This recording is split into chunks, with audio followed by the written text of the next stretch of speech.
Да, вот не так уже все снимают. Да, да.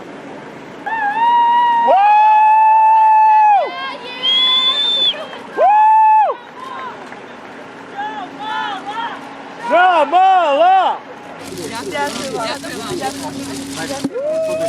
Вітаємо вас! Дякую вам!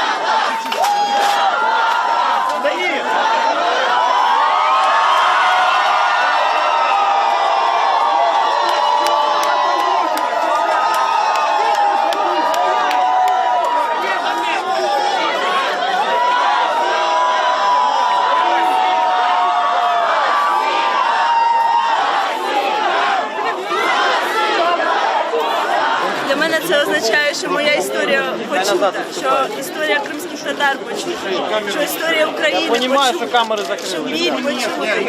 І що дійсно всі люди, які казали, що Європі просто не до нас, Європі байдуже, вони зараз дійсно побачили, що це неправда, що вона проголосувала за Україну, незважаючи на те, що всі казали, що в нас війна і страшно до нас їхати.